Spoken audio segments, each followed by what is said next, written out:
There's a structural innovation that can cool a home by 15 degrees Fahrenheit in the height of summer without a single moving part, a single fan, or even a single watt of electricity being consumed.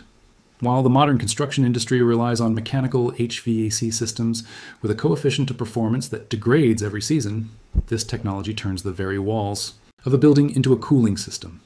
It is a system that utilizes the density of air and the ideal gas law to create a continuous, silent flow of ventilation that clears toxins, prevents mold, and reclaims your financial independence from the power grid.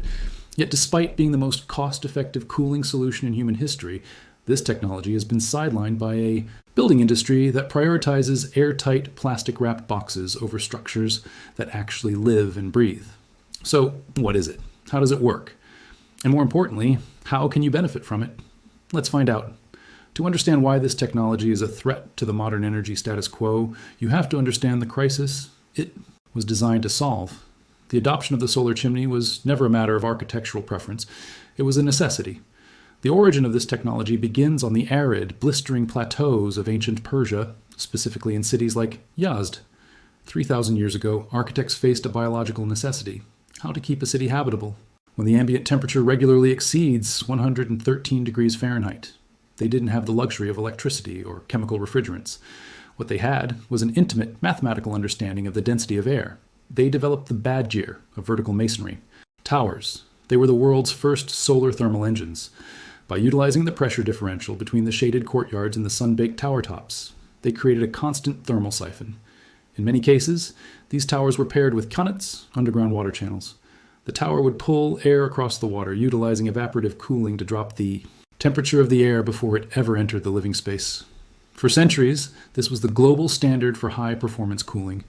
By the 19th century, as the British Empire expanded into regions like India and Africa, they encountered these systems and integrated them into colonial hospitals and barracks. The British Medical Journal documented that wards equipped with these thermal stacks had significantly lower mortality rates during cholera and influenza outbreaks.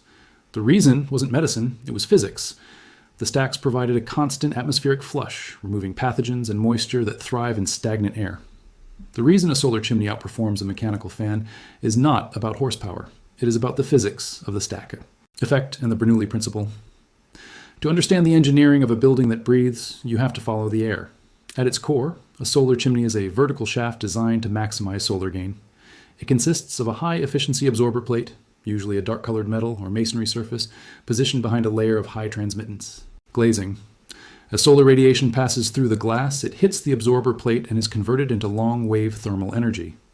According to the ideal gas law, as the temperature of the air inside that shaft increases, its density decreases. The air becomes lighter than the surrounding atmosphere. These energized molecules begin to rise rapidly toward the exhaust at the top of the chimney. This upward movement creates a zone of negative pressure at the base of the chimney. Because nature abhors a vacuum, the building is forced to inhale. It pulls fresh, cooler air from the lowest, most shaded part of the building, usually a north-facing intake or an underground earth tube, and drags it through the living spaces. And because the system is powered by solar radiation, the pumping speed of the chimney is in direct proportion to the heat load on the building. On a 100-degree Fahrenheit afternoon, when an AC unit is struggling and drawing maximum current, the delta T, the temperature difference between the collector and the ambient air, is at its peak. The chimney is at its most powerful, moving thousands of cubic feet of air per hour without moving a single mechanical part. But what happens in the winter? This is where the dual-mode engineering comes in.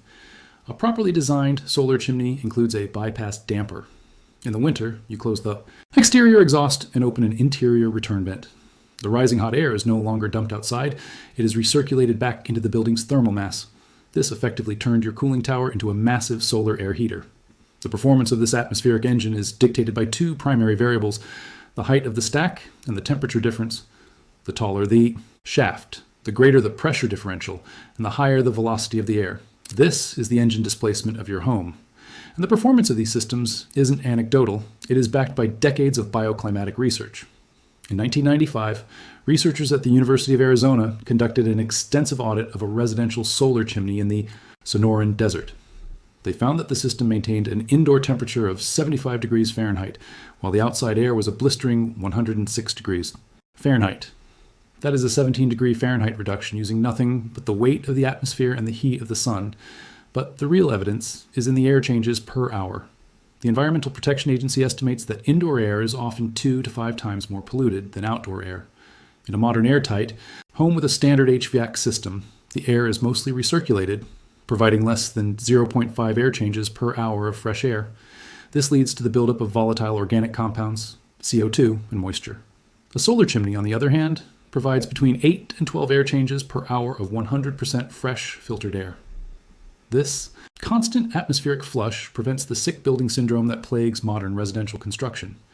It is the mechanical equivalent of leaving every window in your house open without the security risk or the loss of thermal control. On carbon and sustainability, the comparison is not remotely close. To manufacture, install, and operate a standard 3-ton central AC system over its 15-year lifespan carries an embodied carbon debt of approximately 25 tons of CO2. A solar chimney, constructed from high-mass masonry, recycled aluminum, and glass, has a carbon payback period of less than 6 months. Once the structure is built, the operating cost is zero. It is a carbon-negative asset that increases the value of the property while decreasing the operational overhead. And the impact these systems have on your energy independence is massive. A study by the University of Nottingham showed that buildings utilizing solar chimneys could reduce their total cooling energy consumption by up to 75%. In a world of rising energy costs and grid instability, this is a level of security that a mechanical machine simply cannot provide. So why wasn't it adopted? The answer lies in the way we regulate comfort. The modern building industry is built on a foundation of subcontracting and standardization. It is easier for a developer to build a cheap, thin-walled, uninsulated box and then pay an HVAC contractor $5,000 to add a mechanical heating system. It's a Paul Finance UGG and play solution that requires no specialized architectural knowledge and no integration into the building's footprint. Then there is the energy dependence trap. The utility companies and the manufacturers of mechanical cooling units have zero incentive to promote a technology that never breaks, never needs a filter change, and never sends a monthly bill. The modern framework that locks solar chimneys out of the American landscape is the International Residential Code. While the code doesn't explicitly ban solar chimneys, it is written entirely around ASHRAE 62.2 standards, which prioritize mechanical inputs. Because a solar chimney is passive, meaning its performance varies based on the intensity of the sun, it falls into a regulatory void. It doesn't have a UL listing or a factory-certified Energy Star rating because it isn't a product, it's an architectural feature. Most local building inspectors will insist on a mechanical backup system anyway, effectively doubling the cost of the build and forcing the homeowner to buy a machine they don't need. It is a de facto ban through bureaucracy. We are told that active systems, the ones with compressors and refrigerants, are modern, and passive systems like chimneys are primitive, but in reality, the machine is the primitive solution. It relies on brute force, high energy, and complex moving parts that are designed to fail. The chimney is the sophisticated solution. It relies on an elegant, permanent understanding of the laws of the universe. It is a succession of failure where you are forced to buy a machine designed to break, to fix a house that was designed to fail in the first place. If you want to integrate an atmospheric engine into your own home, here is what that looks like in practice. There are two primary ways to implement this technology. For an existing home, the most efficient path is a wall-hanging solar chimney. This is an insulated box attached to a south-facing wall. To build one, you need an absorber plate coated in a selective surface paint, a material that absorbs 95% of solar radiation but has low emittance, preventing the heat from radiating back out through the glass. You then cover this with low emissivity glass to trap the heat inside the stack. For a 500 square foot space, you need a collector area of approximately 20 square feet. The cost for a DIY build sits between $300 and $500 using UV stabilized polycarbonate and high temperature silicone. You cut two 6-inch vents into your wall, one at the floor and one at the ceiling, and let the physics take over. For new construction, the pro move is to design the structure as a dedicated thermal exhaust engine. Unlike a retrofit, a new build allows you to calculate the precise neutral pressure plane of the building to maximize the stack effect. The strategy involves integrated vertical shafts, ideally 20 to 33 feet in height, built into the south, facing thermal mass of the home. These shafts must be lined with a spectrally selective absorber plate and shielded by high transmittance, low iron glazing to prevent thermal re-radiation. By placing the air intake at the lowest, most shaded point of the structure, the chimney creates a continuous pressure differential. This forces the house to inhale geothermally cooled air at the ground floor while simultaneously exhaling the hot, buoyant air through the roof-level vents. This creates a 0-watt high-volume air exchange that can provide between 8 and 12 fresh air changes per hour, effectively replacing the need for a mechanical compressor. And if you really want to achieve radical autonomy, you pair your solar chimney with an earth tube. You bury a 100-foot run of 6-inch PVC or clay pipe 6 feet underground, where the temperature remains a constant 54 degrees Fahrenheit year-round. The solar chimney provides the suction that pulls fresh air through that pipe. By the time the air reaches your living room, it has been geothermally cooled to 70 degrees Fahrenheit. This is a no-watt air conditioner that works even during a total grid collapse. The maintenance is the final piece of the puzzle. Because there are no moving parts, no refrigerants, and no motors, the system is a forever machine. An annual check of the intake filters to ensure high velocity flow, and a cleaning of the glazing to ensure maximum solar transmittance is the only requirement. Unlike an AC unit that requires a $200 service call every year, a solar chimney is a permanent structural organ of the house. The solar chimney is a 3,000-year-old answer to a 21st century problem. If you allow physics to do its work, it will turn your home into a silent, self-regulating engine of air without the need for the grid, the utility company, or the succession of failure that defines modern housing. A lot of what this channel covers was nearly lost, not because it stopped working, but because the industry decided that simplicity wasn't profitable enough.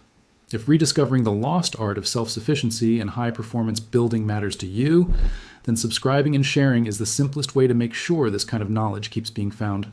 In this video, we covered the solar chimney, which uses the sun to move air. But if you want to see what happens when you take that same thermal mass logic and apply it to a wall that turns solar energy into heat using nothing more than the sun, then you need to watch our video on the Trombe wall, a genius design that can reduce your heating bills by 70%.